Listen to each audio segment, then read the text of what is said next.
Things are beginning to heat up between Canada and the USA. Canadian politician Charlie Angus isn't holding back when it comes to his thoughts on Donald Trump's leadership.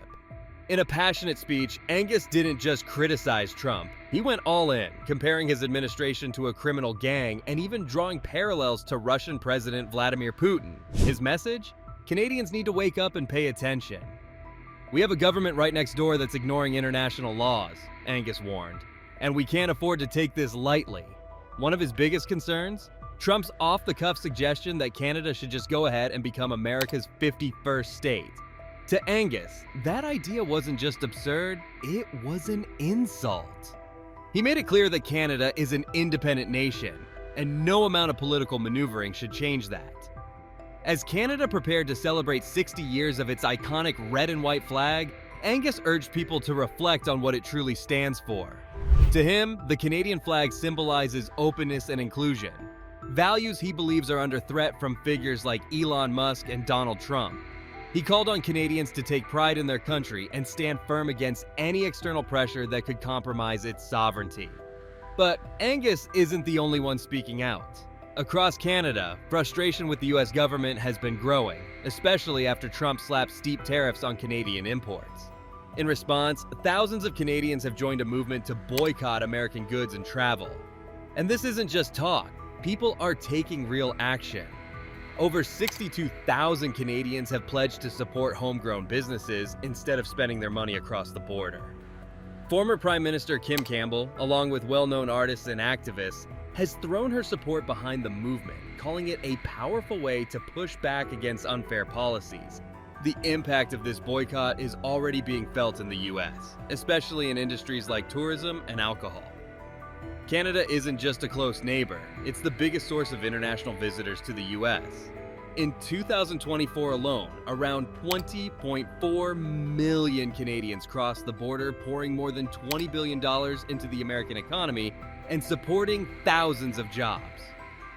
But those numbers are about to take a hit. Experts predict that even a small drop in Canadian tourism, just 10%, could mean 2 million fewer visits, a loss of $2.1 billion in spending, and as many as 14,000 jobs disappearing. Travel agencies in Canada are already reporting a wave of cancellations as people choose other destinations over the US. And states like Florida, California, Nevada, New York, and Texas, they're bracing for a major slowdown in business. Fewer Canadian visitors mean less money spent on hotels, restaurants, and shopping, a reality that could leave a noticeable dent in local economies. In a bold move, several Canadian provinces have quietly pulled American-made alcoholic drinks from their stores. But not just any US brands, specifically those from states led by Republican governors, the same states that back the controversial tariffs on Canadian goods. This isn't just about making a statement, it's about hitting where it hurts. By cutting off American alcohol sales, Canada isn't just reducing immediate profits for US businesses. It's also making sure that brands from these states lose their foothold in the Canadian market, potentially for years to come. One of the biggest targets? Texas and Kentucky.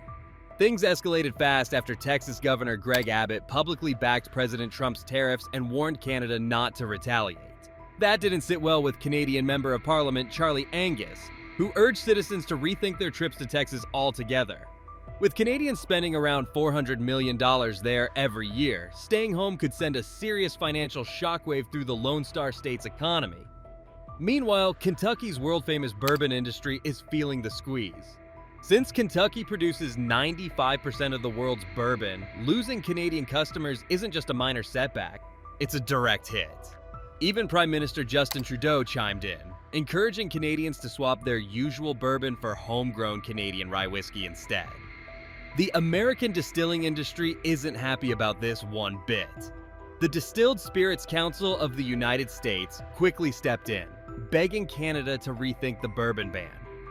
They argued that bourbon is a uniquely American product and shouldn't get caught in the crossfire of a political trade war. But so far, Canada isn't budging. And if all that weren't enough, Donald Trump himself has been stirring the pot. Since December 2024, he's been making some pretty wild claims about Canada, which have left many Canadians shaking their heads in disbelief. It all started at a Mar-a-Lago meeting when, fresh off his presidential victory, Trump casually suggested that Canada should just go ahead and become America's 51st state. But he didn't stop there.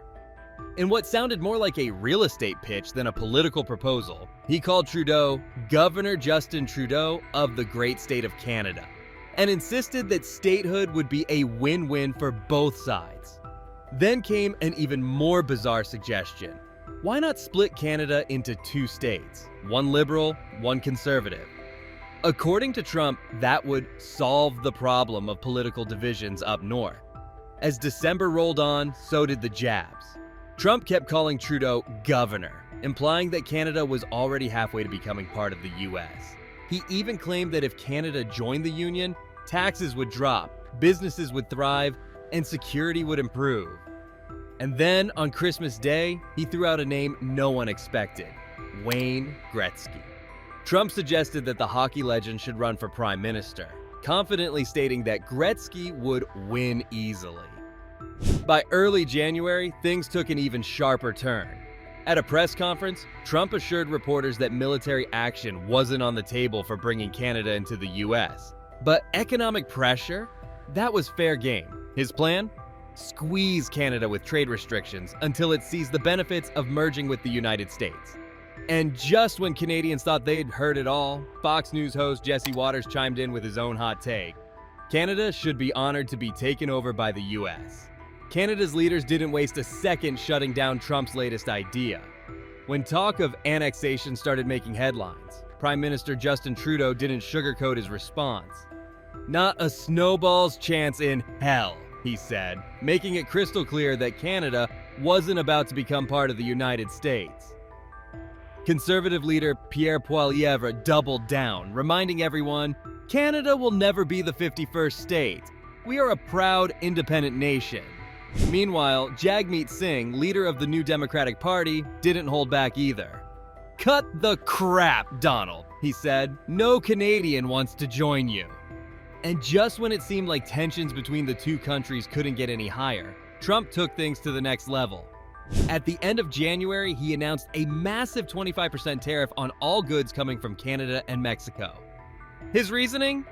He claimed it was to curb illegal immigration and stop fentanyl from coming into the US. But to Canadians, it felt like pure economic pressure. And just in case that wasn't enough, Trump also hinted that more tariffs could be coming. This time on oil, gas, steel, and aluminum.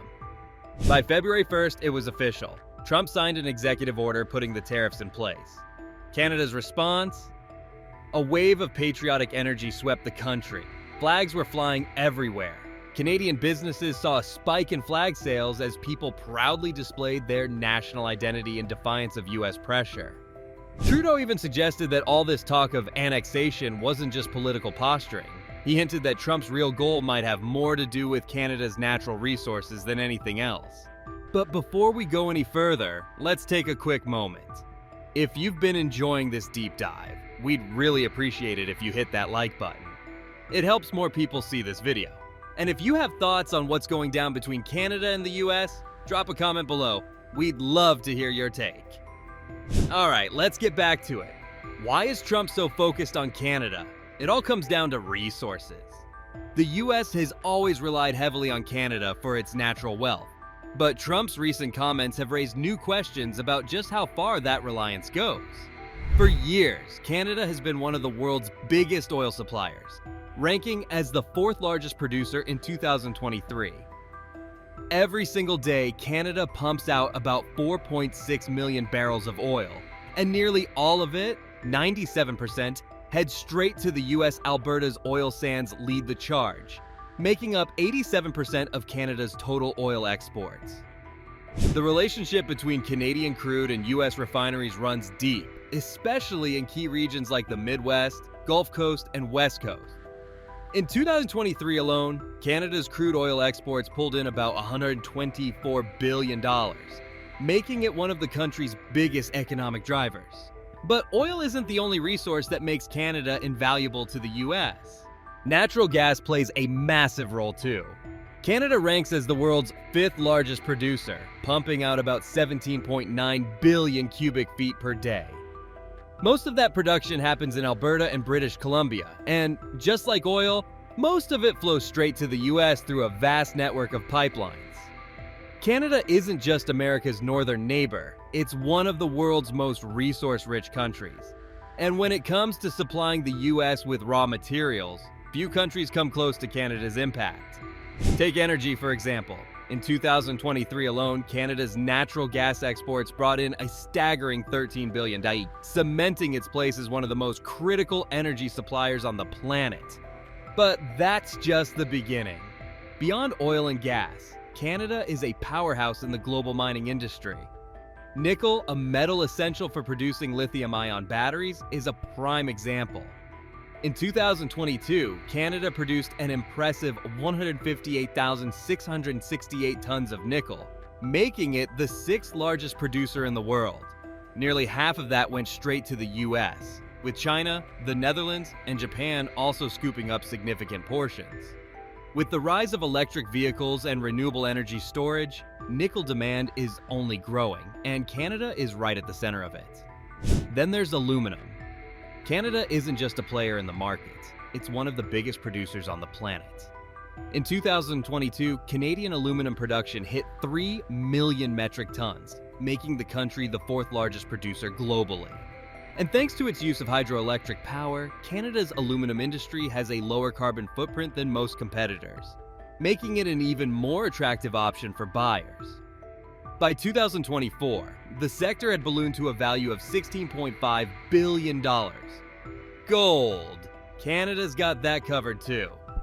In 2022, the country ranked 5th worldwide, pulling 205.8 tons of gold out of the ground. The bulk of those exports, worth a whopping $14.7 billion, ended up in the United Kingdom, Switzerland, and the US. Quebec and Ontario led the charge, cementing their reputations as gold mining hubs.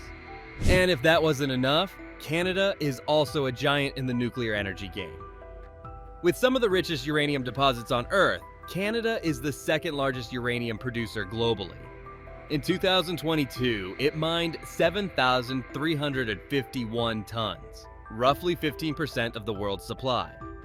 That uranium, worth $1.38 billion, found its way into nuclear power plants in the US, Germany, and the UK, helping fuel one of the cleanest energy sources available. Speaking of clean energy, Canada is a superpower when it comes to hydroelectricity. In 2022 alone, Canada exported more than 50 terawatt-hours of hydroelectric power to the US, generating $5.8 billion in revenue. The provinces of Quebec, British Columbia, and Newfoundland and Labrador lead the charge, making Canada the third largest hydroelectricity producer in the world. And let's not forget about the forestry industry. With nearly 280 million hectares of boreal forest, Canada has one of the largest untouched wilderness reserves on Earth.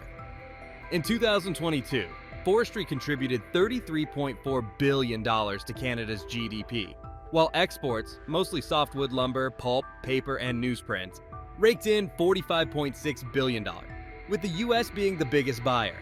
Even underground Canada is a global leader. The country dominates potash production, mining 13 million metric tons in 2023. The industry's total value? A staggering $16.8 billion. And with exports worth $1.7 billion, heading to markets like Belgium and the US, Canada's control over this essential agricultural resource remains unrivaled. With such immense natural wealth, it's no surprise that Trump's administration has taken a keen interest in Canada's resources. Some within his circle have argued that deeper economic integration or even outright US control could be a strategic win.